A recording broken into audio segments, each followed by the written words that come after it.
Darry Cole était non seulement un artiste exceptionnel, mais également un homme d'une rare qualité. Je ne l'oublierai jamais, car il a accepté d'interpréter mon adaptation de La Panne, alors qu'il n'était pas sûr que ce soit dans son répertoire habituel. C'était une chose tout à fait nouvelle pour lui, et il a été absolument remarquable, non seulement remarquable par la qualité de son interprétation, mais aussi par sa disponibilité, c'est-à-dire que c'est un homme qui savait écouter. Il était toujours d'une drôlerie incroyable, et en plus, il avait d'autres dons, notamment c'est lui qui a composé la musique de La Panne.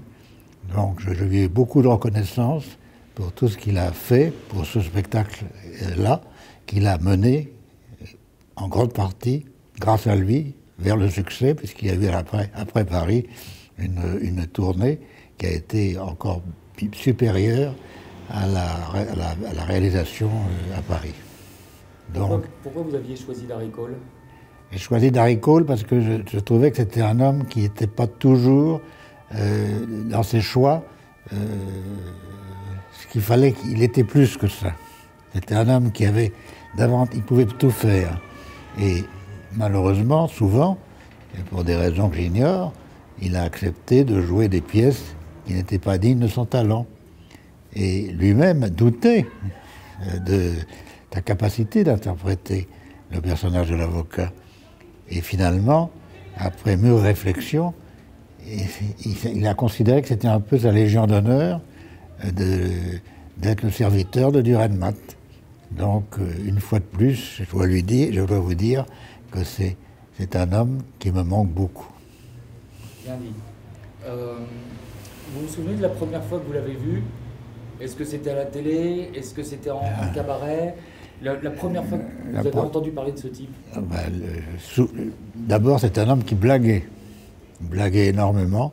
Il était capable d'arrêter la circulation simplement avec un sifflet d'agents de police, et toutes les voitures affolées s'arrêtaient.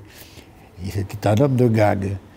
Il jouait aussi merveilleusement du piano, et il avait tous les dons. Alors vous me dites, pour la première fois que je l'ai vu dans une pièce qui n'était pas, encore une fois, d'une qualité exceptionnelle, mais qui, lui, était absolument remarquable, et grâce à lui, cette pièce devenait drôle, alors qu'à la lecture, elle ne l'était pas. Darry aussi avait ce don que rarement des comédiens ont maintenant, c'est-à-dire qu'il était saisi par le trac. Et quelquefois, il se demandait s'il allait pouvoir aller au bout de son texte.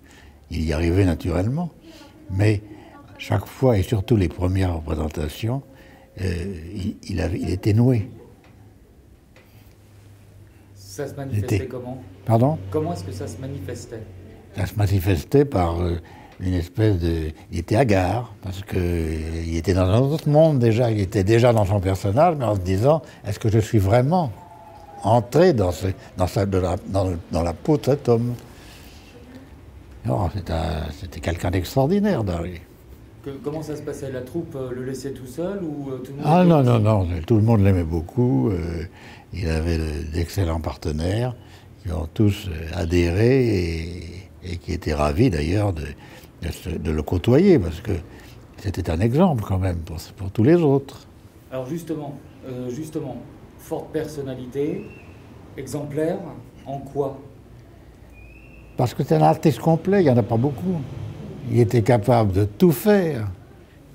Vous voulez dire dans tous les domaines? Dans tous les domaines. C'est un homme qui pouvait écrire, qui pouvait composer, qui pouvait jouer la comédie, il pouvait, je sais pas, même peut-être peindre. Il avait tous les dons. On ne peut pas dire mieux. C'est un cas unique.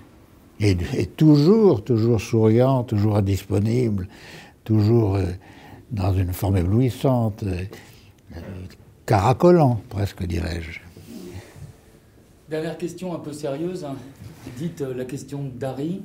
Vous chaussez du combien? Combien je chausse?